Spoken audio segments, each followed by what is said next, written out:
Hello and welcome back to Elise Explains IP, the podcast where we take intellectual property and break it down so that you can use it. Today I want to talk about something that sounds simple, but in trademark law is anything but simple. Can a company own a colour? Because if it is possible, Cadbury would probably like to own the colour purple. If you've ever seen a block of Cadbury chocolate, you'll probably picture that distinctive, deep purple, almost royal purple packaging. Cadbury has spent decades trying to protect that colour around the world, including here in Australia and in the UK. And they've had some mixed success. In some places they've won, in others they've lost. And the legal battles tell us something really important about trademarks that many business owners misunderstand. Just because trademarks aren't about words and logos, sometimes businesses try to protect other things like colours, shapes, packaging, even scents. Remember, we've had that chat. But the law treats these very differently. So today we're going to unpack why Cadbury wanted to protect purple, what happened in the famous Cadbury and Darrell Lea dispute in Australia, and why Cadbury lost and then sort of regained a major attempt to register the colour purple in the UK, and the biggest lessons that you can learn about why colour trademarks are so difficult to secure. So, why did Cadbury want to own purple? I mean, Cadbury has been using purple packaging for chocolate since the early 1900s. The particular shade that they use is often referred to as Pantone 2685C. Over time, the company has invested heavily in marketing that colour, so much so that many consumers now associate purple packaging with Cadbury chocolate. From a brand strategy perspective, that's incredibly valuable. If consumers instantly recognise your product based on colour alone, you've achieved something really powerful. Think about Tiffany blue, Hermes orange, Barbie pink. These colours trigger immediate brand recognition and associated feelings. So Cadbury's thinking was straightforward. If consumers associate purple with Cadbury chocolate, then maybe Cadbury should be able to register that colour as a trademark. And that's where things can become legally complicated, because colours are fundamentally limited resources. There's only so many different combinations of Pantone and things. If a company wants a colour, competitors may be prevented from using that in something that might otherwise be perfectly legitimate. And trademark law tries to balance those competing interests.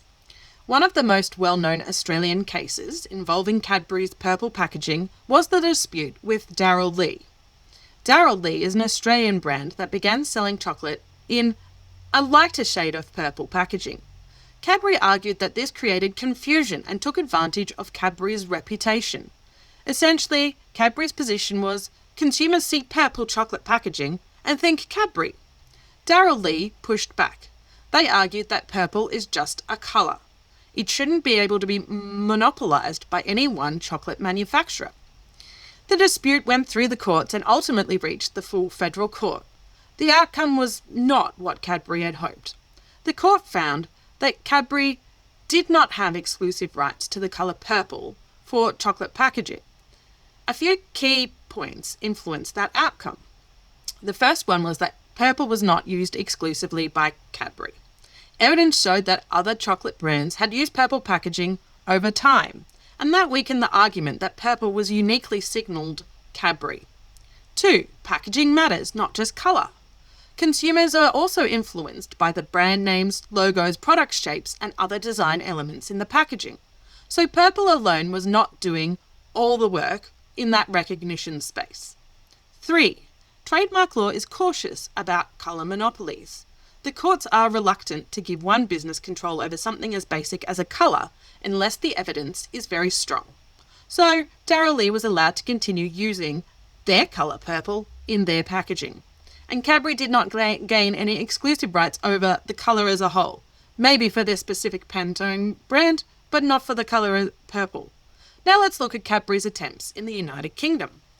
Cadbury also tried to secure colour trademark protection in the UK. This attempt has become one of the most famous and ongoing colour trademark cases in Europe. Cadbury applied to register Pantone 2685C for chocolate products, but the way the application described the colour became a major issue. Their first application said that the colour purple would be used on packaging applied to the whole visible surface or being the predominant colour. And at first glance, that sounds reasonable. But competitors, including Nestlé, challenged that registration. And eventually the courts agreed with them. The key issue in that application was the lack of precision. Trademarks need to clearly define what is being protected. The court said that Cadbury's wording was too vague. What does predominant colour actually mean? Was it 60% purple? 80% purple? Purple mixed with other colours? Because the scope was unclear, the trademark failed.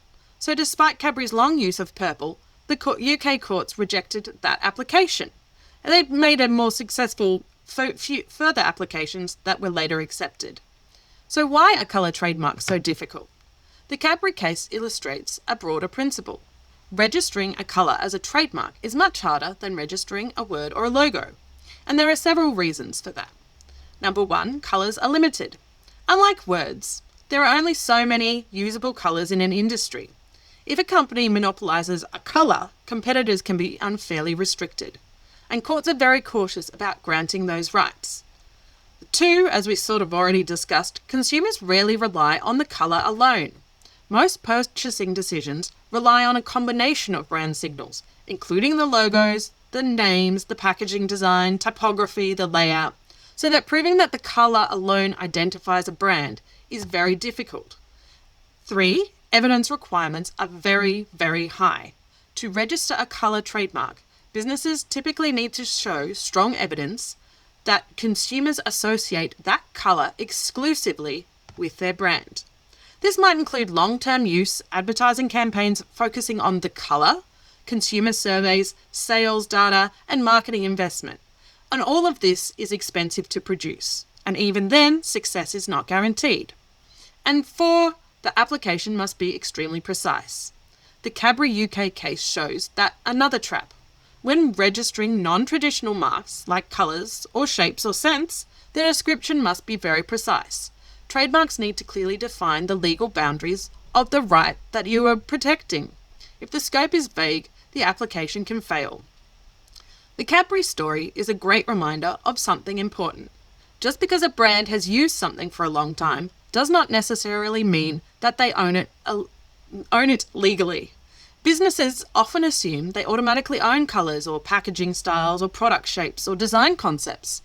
But trademark law and intellectual property law more broadly requires clear evidence that these elements are unique to the business and in trademarks function as source identifiers. It means that consumers must recognise them as pointing to a particular business. And that's a high bar. If you are building a brand, there are a few practical lessons from the Cadbury Purple saga. 1. Focus on strong core trademarks. Your brand name and logo will almost always be easier to protect than colours or packaging. Make sure those are properly registered first. 2. Use colour strategically, but don't rely on it alone. Colours can strengthen brand recognition, but they work best in combination with your other distinctive elements. 3. Consistency matters. If you want a colour to become associated with your brand, you need consistent use over time. That means consistent packaging, marketing, and brand presentation. 4. Evidence builds over time. The longer you use something consistently, the easier it may become to argue that consumers associate that with your brand. And that evidence takes years, sometimes decades, to develop. Cadbury's long battle over purple shows how complex trademark law can be when it moves beyond simple words and logos. Colours can be a powerful branding tool, but turning them into enforceable trademarks is difficult, expensive, and uncertain. And even global brands with decades of marketing behind them don't always succeed. Which is a useful reminder that brand protection is just as much about strategy as it is about law. Because the strongest brands don't rely on just one signal. It's a multi-pronged attack to build recognition through the combination of elements working together. If you've enjoyed this episode of Elise Explains IP, make sure you follow the podcast so you don't miss future episodes where we unpack intellectual property issues affecting businesses. Thanks for spending time with me on Elise Explains IP. If you picked up something useful, hit follow, subscribe, leave us a review, or send it to a founder friend who could use this information. And remember, this is general information, not legal advice. If you do want help with your IP, you can book a strategy call with me at any time via my website. The link's in the description. So until next time, own your own ideas.